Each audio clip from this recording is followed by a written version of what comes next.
Ini bukan cuma sekedar series biasa yang seperti yang sudah saya kerjakan. Di sini ada nilai-nilai Islami yang ada terkandung di dalamnya. Ini sebuah syiar Islam dengan cara yang sangat Gen Z banget. Ya, itu dia poinnya ya. Yang ya. perlu kita garis bawahi, karena ternyata banyak pesan yang menarik tapi sekaligus menghibur ya. Itu sekali. Oke. Pernah ta'aruf? Belum. Tapi kan pada saat ini ta'aruf menjadi salah satu sebuah hal yang tren kan. Banyak beberapa selebgram artis dan beberapa ya orang-orang ternama melakukan hal itu. Jadi kayaknya ini bisa jadi tren juga nih gitu ta'aruf. Yang pas tahu jadi kakaknya Aliza ya, aku ngeliatnya sih seru ya, karena ternyata yang jadi ayahnya Om Yergi. jangan panggil Om dong sayang. Ayah Yergi. Ayah Yergi, terus Bunda Sarah gitu. Seru nih. Terus ini kayaknya pertama deh aku yang series keluarga kayak gini ya. Jadi kayak seru juga.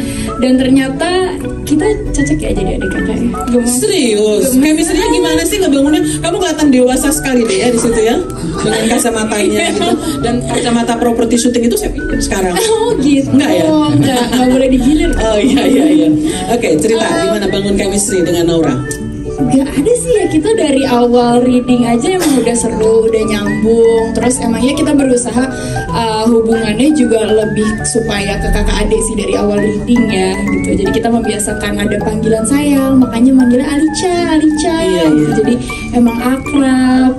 Jadi udah, terus habis itu pas syuting juga enak aja sih, ngalir aja ya. Menurut aku ini jauh lebih menantang daripada karakter aku di judul yang lain, karena kan aku di keluarga aku itu kakak kan, anak pertama gitu, dan gak pernah posisinya tuh kayak adek. Jadi semanja-manjanya aku sama orang tua aku tuh gak pernah manja kayak adek.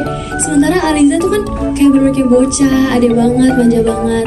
Dan tapi dulu aku pengen banget punya kakak, cuma kan gak bisa dong tiba-tiba punya kakak sekarang.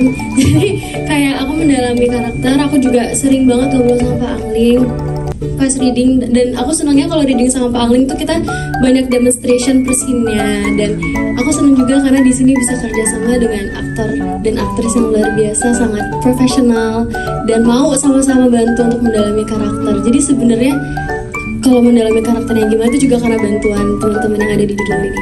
Oh, luar biasa. Kamu rendah hati ya? Enggak. Iya, Cowok cool. gak cuman cool doang sih. Dia juga laki-laki yang sabar. Dia sebuah suami yang sabar menghadapi seorang suami yang sabar menghadapi istrinya yang butuh dididik gitu kan. Jadi kalian nanti akan lihat ya di episode berikutnya seperti apa perjuangan Kinan buat ngedidik Aliza ke jalan yang benar, dan nonton di video. Itu anak yang sangat free, mungkin dibilang rebel juga. Mungkin karena kebawa suasana kali ya, bukannya emang dari dalam anaknya tuh rebel. Dia tuh tahu apa yang dia mau, tapi dia nggak tahu apa yang dia butuhkan.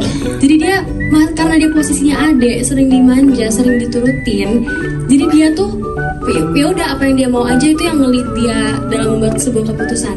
Dan Aliza itu aku risetnya karena pertama aku nggak aku tuh nggak se-ekspresif dia. Aku itu jauh lebih diam dan lebih nyimpen sebenarnya daripada Aliza.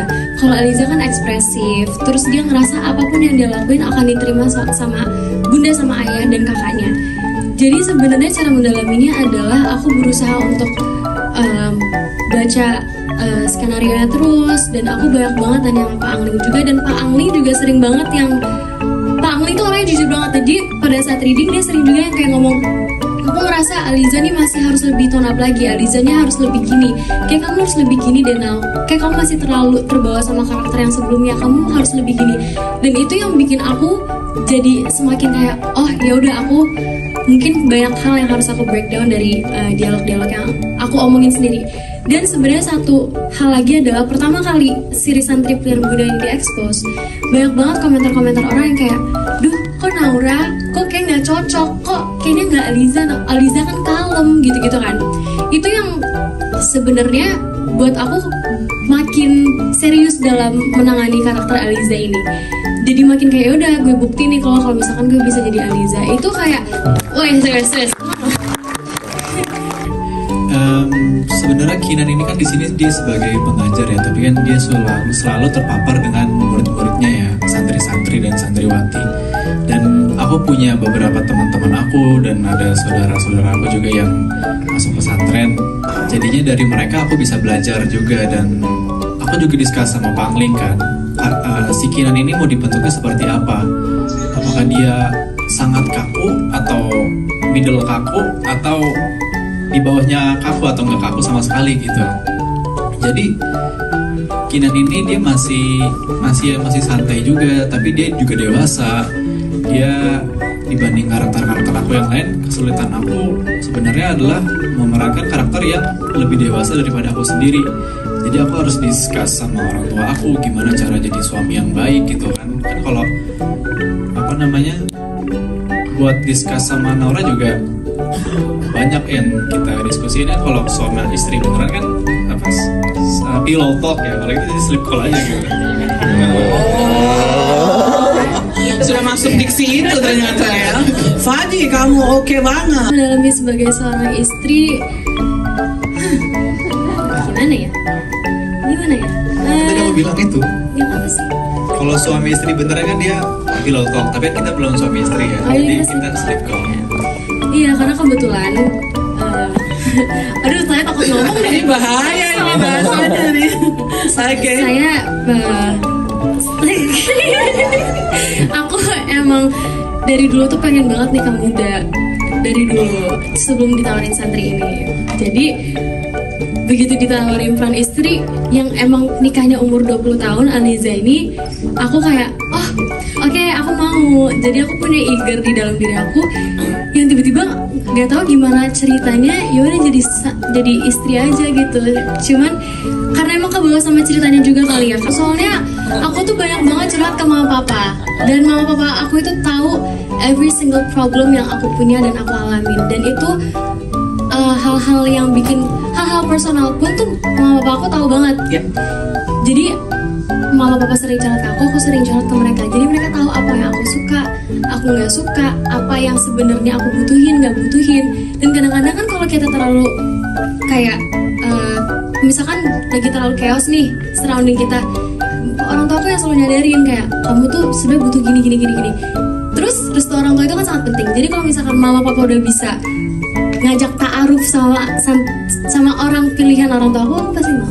Tapi kamu udah punya pacar, gimana? Ya udah, ya Siapa? pacarnya sikat. Pacarnya sikat ta'aruf Kayak itu. kamu sama Zero udah cinta banget lagi. Oke, di dalam kehidupan nyata. Dan iya, kalau misalkan punya ceritanya kamu udah punya pacar, ceritanya ya kan? Enggak, ya di cerita series ini kamu udah punya pacar, harus taruh. Tapi kalau di kehidupan nyata kamu begitu juga bagaimana? Iya, kan kamu mau nih ditaruhin. Tapi udah punya pacar. Mau? Serius? Dalam kehidupan nyata mau ya? Mau taruh. Oke. Tapi orangnya beda. Iya, mau taruh. Iya, taruh kan untuk kenal aja, Lika. Oke, kenapa ya? Aku Itu kita udah- jadi menghakimi Naura ya? Maksudnya itu kayak itu restu orang tua tahu yang terbaik. Jadi insya Allah ya kan. Kan pasti ada. Sabar ya. Intinya yang pasti restu orang tua itu yang terbaik ya kata Bener kakak. Ngantri woy. Ini teman